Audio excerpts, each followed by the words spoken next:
Neka knjiga zakona bude na ustima tvojim.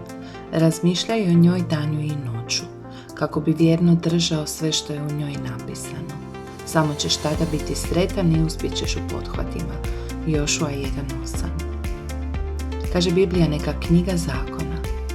To je ona riječ koju je Mojsije dobio. One zapovjedi koje je Mojsije dobio.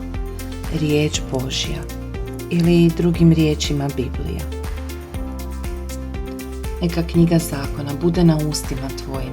Možda se pitaš zašto na ustima? Jer što više Božje riječi prolazi kroz tvoja usta, manje će prolaziti sve ostale riječi.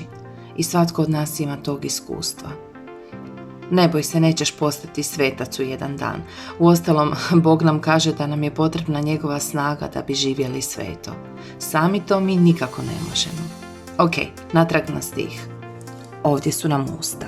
Jako važna usta i sve što uđe na njih. Razmišljaj o njoj danju i noću kako bi vjerno držao sve što je u njoj napisano. Danju i noću.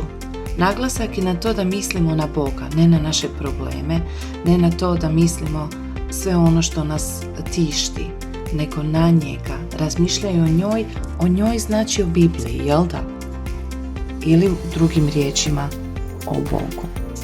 Razmišljaj o njoj kako bi vjerno držao, a držao možemo staviti znak jednakosti živio ili živjela. I to vjerno. Ne bilo kako, nego vjerno.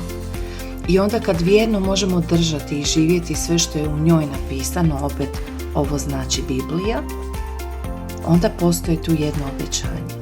Samo ćeš tada biti sretan i uspjećeš u pothvatima. Pogledaj ovo.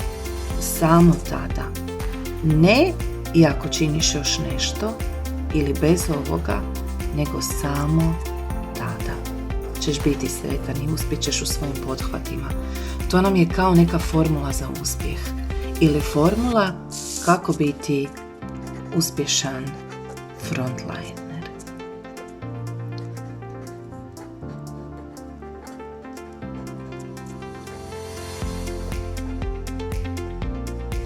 Toliko si toga naučio u ovom tjednu, budi uspješan frontliner, nauči ovaj stih i zapamti dobru formulu kako ćeš biti sretan i uspjeti u pothvatima.